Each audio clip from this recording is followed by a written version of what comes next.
ഈശോയിൽ സ്നേഹം നിറഞ്ഞ പ്രിയ സഹോദരി സഹോദരങ്ങളെ, മാതാപിതാക്കളെ, ദൈവം നമ്മൾക്ക് ഒരു ദിവസം കൂടി തന്നതിനും ആ ദൈവത്തോടൊപ്പം കഴിയുവാനും നമ്മുടെ കടമകൾ നിറവേറ്റുവാനും ദൈവം നമ്മളെ പേര് ചൊല്ലി വിളിച്ചതിനും സർവശക്തനായ ദൈവത്തിന് നമുക്ക് നന്ദി പറയാം. ഇന്ന് നമ്മൾ ശ്രവിക്കുന്ന തിരുവചന ഭാഗം ലൂക്കായുടെ സുവിശേഷം 6-ാം അധ്യായം 38-ാം തിരുവചനം. കൊടുക്കുവിൻ, നിങ്ങൾക്ക് കിട്ടും. അമർത്തിക്കുലുക്കി നിറച്ചളന്ന് അവർ നിങ്ങളുടെ മടിയിൽ ഇട്ടുതരും. നിങ്ങൾ അളക്കുന്ന അളവ് കൊണ്ട് തന്നെ നിങ്ങൾക്കും അളന്ന് കിട്ടും. ദൈവമായ കർത്താവ്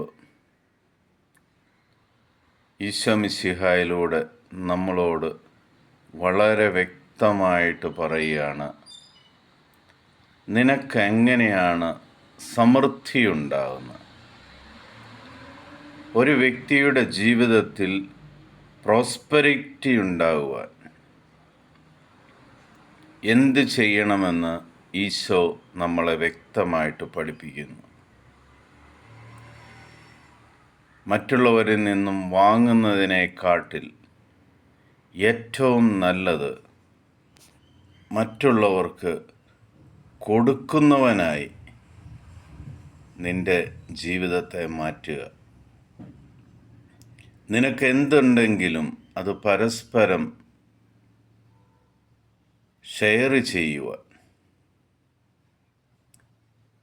പങ്കുവയ്ക്കുവാനുള്ള മനസ്സ് നിനക്കുണ്ടെങ്കിൽ നിനക്ക് സമൃദ്ധി ഉണ്ടാവും. ഈശോ വളരെ വ്യക്തമായിട്ട് പറയുകയാണ്, നിനക്കുള്ളത് മറ്റുള്ളവർക്ക് കൊടുത്താൽ നിങ്ങൾക്കും കിട്ടിക്കൊണ്ടിരിക്കും. വെറുതെ കിട്ടുകയല്ല, നമ്മൾ പറയ്ക്കകത്ത് നെല്ലളക്കുന്നത് പോലെ അമർത്തി കുലുക്കി നിറച്ചളന്ന് അവർ നിങ്ങളുടെ മടിയിലിട്ട് തരും. കണക്ക് നോക്കാതെ വാരിക്കോരിത്തരുന്ന ദൈവം, അങ്ങനെയുള്ള ഒരു ദൈവം നമുക്കുണ്ട്, ജീവനുള്ള കർത്താവ്. നമ്മൾ ചെയ്യുന്നതിൻ്റെ ഇരട്ടി നമുക്ക് പ്രതിഫലം ലഭിക്കും. പ്രിയ സഹോദരി സഹോദരങ്ങളെ, പിതാവായ ദൈവത്തിൻ്റെയും പുത്രനായ ഈശോ മിശിഹായുടെയും പരിശുദ്ധാത്മാവിൻ്റെയും കൃപയും അനുഗ്രഹവും കരുണയും സമാധാനവും നിങ്ങൾക്ക് സമർത്ഥമായിട്ട് ലഭിക്കുവാൻ ഞാൻ പ്രാർത്ഥിക്കുന്നു.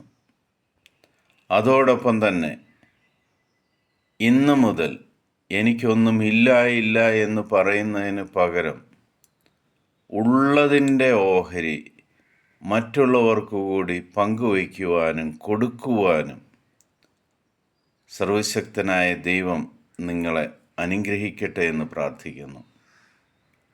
നിങ്ങൾ കൊടുക്കുന്നതിൻ്റെ 100 ഇരട്ടി നിങ്ങൾക്ക് തിരിച്ചു കിട്ടുന്നതിന് ദൈവം നിങ്ങളുടെ എല്ലാ വാതിലുകളും യേശുക്രിസ്തുവിൻ്റെ നാമത്തിൽ തുറക്കട്ടെ എന്നും, ഇന്നു മുതൽ നിങ്ങളുടെ ജീവിതത്തിൽ സമൃദ്ധി ഉണ്ടാകട്ടെ എന്നും, പ്രോസ്പെരിറ്റി നിങ്ങളുടെ ജീവിതത്തിലേക്ക് എല്ലാ വശങ്ങളിൽ നിന്നും കടന്നു വരട്ടെ എന്നും പ്രാർത്ഥിക്കുന്നു. ദൈവത്തിൻ്റെ സമാധാനം, ക്രിസ്തുവിൻ്റെ സമാധാനം നിങ്ങൾക്ക് ഞാൻ നേരുന്നു. ഈശോ മിശിഹായ്ക്ക് സ്തുതിയായിരിക്കട്ടെ.